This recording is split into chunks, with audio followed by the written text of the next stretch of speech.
Soalnya kan kadang-kadang kayak inilah, terutama kalau misalkan kita di jalan raya gitu ya, terus kemudian kesenggol sedikit, kadang-kadang suka Nah ini itu. misalkan atau enggak kita lagi jalan kaki di pinggir jalan, lagi hujan, tiba-tiba ada mobil lewat, ada air genangan, yang Genangan seperti kita kan kadang langsung mengumpat gitu. mengumpatnya itu sebenarnya itu kan spontan ya. Iya, Makanya untuk menghindari itu harus dibiasakan.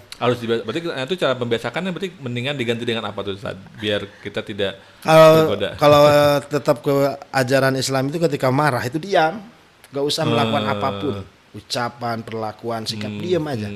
Insya Allah nanti kalau dengan diam itu reda, setelah reda didinginkan lagi dengan ya kalau kita religius ya wudhu gitu kan.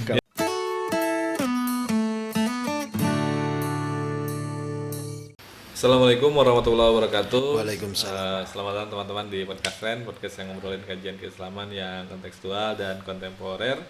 Di diskusi akhir pekan kali ini, saya ditemani lagi oleh Ustaz Aceng Abdul Qadir.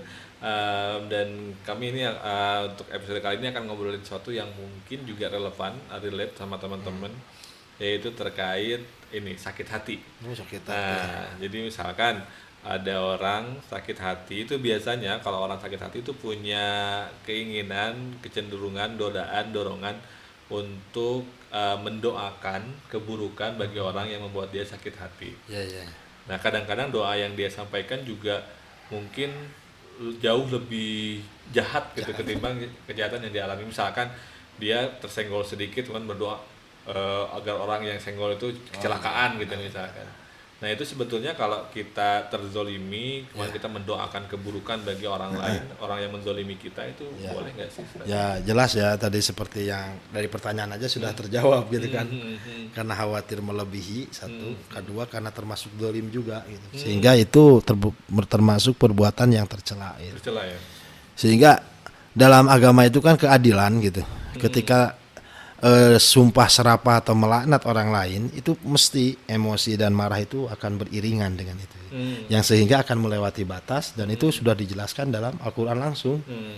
Jadi seperti sebuah keniscayaan ketika mendoakan orang lain buruk itu karena hal tertentu itu akan melebihi Ada gitu. hawa nafsu gitu. Ada hawa nafsu gitu. Sehingga kan kita tahu kalau kita kembali lagi ke kitab fikih itu ketika dalam masalah diat itu atau jangan misalnya muamalah aja.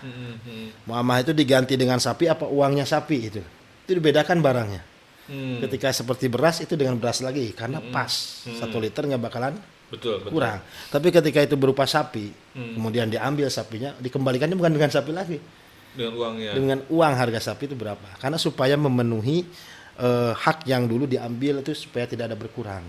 Itu kan keadilan di dasar-dasar Islam. Nah begitupun ketika doa orang lain mendoakan keburukan orang lain itu inama sabilu alal ladzina yadlimuna nasa wa yabghuna fil ardi bighairi haq. Nah itulah wa yabghuna fil ardi bighairi haq. Jadi tanpa sebanding gitu, tanpa seimbang dengan apa yang mereka lakukan kepada kalian, sehingga kan ulaika lahum adzabun alim, maka akan malah kita yang kena azab nah tadi itu sudah jatuh tertimpa tangga gara-gara doa yang penuh dengan hawa nafsu tadi gitu ya. Yang tadinya kita madlum ketika mendoakan seperti itu jadi dolim. Orang jadi madlum dan ketika orang itu apa-apa ke kita. Iya, wah ini. Soalnya kan kadang-kadang kayak inilah, terutama kalau misalkan kita di jalan raya gitu ya. Terus kemudian kesenggol sedikit, kadang-kadang suka ini misalkan atau enggak kita lagi jalan kaki di pinggir jalan, lagi hujan, tiba-tiba ada mobil lewat, ada air genangan, yang seperti kita kan kadang langsung mengumpat gitu. Mengumpatnya itu sebenarnya itu kan spontan ya. Iya. Makanya untuk menghindari itu harus dibiasakan. Berarti itu cara pembiasakannya berarti mendingan diganti dengan apa tuh Ustaz? Biar kita tidak Kalau tergoda. kalau tetap ke ajaran Islam itu ketika marah itu diam, gak usah melakukan apapun, ucapan, perlakuan, sikap, diam aja. Insya Allah nanti kalau dengan diam itu reda, setelah reda didinginkan lagi dengan ya kalau kita religius ya wudhu gitu kan. Kalau kita Insya Allah dengan diam aja Insya Allah. Ini menarik nih diam ini, karena mungkin kalau dari konsepnya ya mungkin kayak konsep modern lah ya, bukan yang mungkin selaras juga. Ini mirip dengan mindfulness berarti. Jadi mindfulness itu ketika ada rangsangan untuk kita berbuat sesuatu, kita jangan reaktif, tapi kita harus ada jeda dulu untuk mempertimbangkan reaksi apa yang paling bagus. Nah, itu ini juga berarti kan diam itu sebetulnya untuk jeda ya. Supaya kita ketika mengucapkan baik gitu. Ya, walaupun mungkin ada pergolakan di sini, tapi kita atur jeda dulu biar tersaring, keluarnya jadinya baik gitu ya. Itu pasti, itu diam itu makanya. Tapi ya itulah bukan susah sih, belum terbiasa. Jadi mungkin kalau kita ada terzolimi, kemudian kita marah, kita justru malah mungkin yang lebih baik adalah kita mendoakan yang baik buat orang itu ya. Yang seperti Kanjeng Nabi kan gitu kan, ditawarin disiksa, dia diberikan azab, malah saya masih mengharapkan keturunannya masuk Islam gitu. Iya, yang Thaif itu ya. Yang Thaif itu. Padahal kan beliau dianiaya. Maksudnya ya Allah, ya disakiti zahir batin. Malaikat sendiri yang menawarkan untuk membalaskan dendam tanda kutip ya istilahnya. Dalam artian siksanya pun itu tidak logika banget itu. Jadi si gunung itu ditimpakan. Iya, betul. Kan, kan gunung mobil ditimpakan mati gitu. Iya, apalagi ini gunung ya. Kanjeng Rasul langsung gitu. Langsung jangan saya mengharapkan gitu. Di keturunannya itu, nah itulah namanya uswah gitu. Bukan dan itu susah ya. Susah. Itu susah untuk punya. Susah.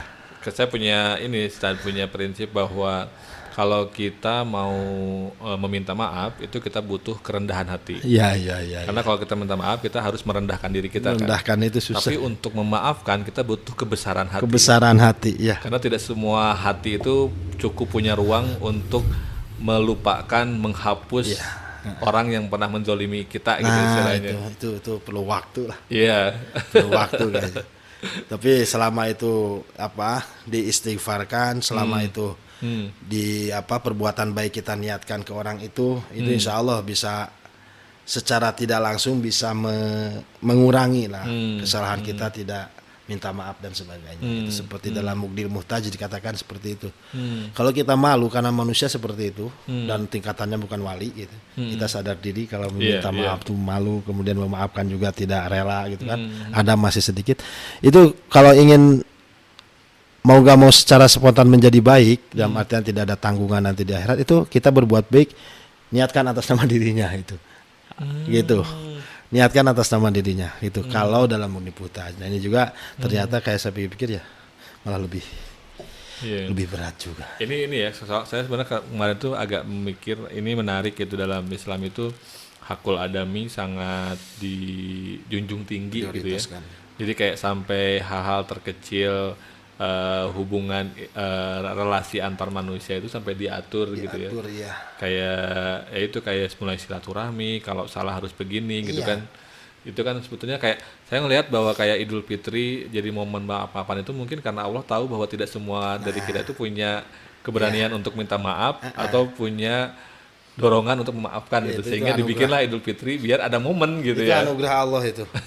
Biasanya orang itu namanya taubat itu kan asalnya fitrah kembali fitrah. Betul. Taubat gitu. Nah kita taubatnya kapan gitu? Nah, jadi dibikinlah momennya gitu ya. Fitrah lagi, itu kan itu namanya taubat. Berarti kan ketika itu tuh sebenarnya momen nah. Nah itu modal. Nah kalau ini kayak ini kadang-kadang juga ya kalau soal kita sakit hati atau kita dizolimi dan membalas itu kadang-kadang ada juga yang memakai argumen kisos. Jadi kalau misalkan mata dibayar dengan mata, tangan dengan tangan, katakanlah gitu. Ini kan konteksnya kisos untuk menciptakan keadilan ya, tadi poin dari Ustadz. Tapi kan harus setara gitu, makanya tanda kutip mata dengan mata, huriyah dengan huriyah, abad dengan abad dan seterusnya sederajat gitu ya. Sederajat. Nah itu apakah justifikasi, dia udah mukul saya dia udah nampar pipi kanan saya juga harus nampar pipi kanannya dia gitu misalkan. Ini nah ya. Itu gimana tuh? Makanya kembali kisos itu kan tetap yang dia utamakan keadilan itu. Ketika kita misalnya kita dipotong dari sini, kita bicara hukum. Kita dipotong di sini, jangan dipotong dari sini. Tapi dari sini kisosnya itu. Takut ada lebih ada kurang gitu. Dan sisanya ini dikurskan kepada dia denda. Gitu. Ini kan hati-hatinya ulama supaya memang adil gitu. Gitu. Dan secara fungsi pun sama, nggak bisa meraba dan sebagainya gitu. Tapi kisos ini apakah memang suatu hukum yang bisa dilakukan bebas oleh setiap orang ataukah harus dikelola oleh hakim yang memang berhak hakim dan negara yang bersangkutan gitu. Kalau memang di negara tersebut tidak memberlakukan kisos karena kemaslahatan umum itu nggak boleh ya. Nggak boleh itu malah melanggar aturan negara itu malah haram Ya, hukumnya. seperti di Haram. kita lah mungkin kita kan Di dapat kita hukum kisos kan. itu kan karena ulama dulu itu luar biasa para wali itu ya. Kalau mungkin kalau ilmu kisos tuh mereka itu sudah hafal lah, udah mungkin bisa buat kitab kisos juga. Cuman karena mereka keilmuannya memang luar biasa sehingga bisa merumuskan Pancasila itu sehingga kita Iya. tidak perlu gitu. Iya. Yang penting kita bisa aman dan iman itu kan. Iya betul. Dan mungkin konteksnya juga jadinya berbeda karena kisos juga istilahnya berlaku di negara dengan konteks kultur pada saat itu Nah, seperti itu. gitu. Kemudian ulama Itu terutama berpengaruh juga. Nusantara memutuskan bahwa kayaknya ini kurang relevan dengan konteks kebinekaan dan bla bla bla itu, di Indonesia Iya. sehingga menggunakan pendekatan hukum yang lain gitu ya. Pendekatan hukum yang lainnya. Kalau kata Prof. Bin Syamsuddin Darul Ahdi Wasaadah gitu gitu. Bisa ada. Yang perjanjian. Ya. Oke, ini juga ini ya apa namanya kayak kenapa mempertanyakan itu karena memang ya itu tadi banyak yang apa namanya dalih karena merasa marah pada seseorang kemudian merasa berhak untuk membalas Nah, gitu hanya karena Allah bilang bayar mata dengan mata. Jadi kalau misalkan saya dirugikan, saya akan mendoakan kamu juga biar rugi Nah, misalkan itu, gitu. itu khawatir lah. Iya. Seperti itu kan ayat Allah itu harus disertai dengan dalil yang lain juga karena ayat Allah itu ada yang umum gitu. Ternyata di situ ada yang mengkhususkan ayat tersebut yang tadi saya bicara itu innamas sabilu alal ladzina yadlimuna gitu. Wabtau wa yabghuna fil ardi bighairi haq itu. Itu mentahsis atau dalam mengkhususkan ayat yang dengan ayat itu dengan atas dasar jangan berlebihan gitu. Nah, ketika fenomena yang ada itu mesti berlebihan. Ya, jadi kalau kita tarik lagi akhirnya kontrol diri ya. Kontrol diri itu memang Bagi maksudnya kayak ya innallaha yuhibbul musrifin itu berbicara soal kontrol diri. Semuanya. Ihram juga kan sebetulnya berbicara soal kontrol diri. Itu saya sering bilang dan dengan obrolan hari ini saya semakin yakin sih bahwa salah satu core value atau nilai utama dalam Islam itu adalah self control self sih. control ya. Memang pengendalian diri bahasa. Iya. Pengendalian diri itu. Oke, baik itu tadi teman-teman obrolan saya mengenai membalas dendam atau mendoakan keburukan bagi orang yang kita anggap menzolimi kita, membuat kita sakit hati, membuat kita terluka dan seterusnya. Tadi sudah terpaparkan dengan sangat luar biasa.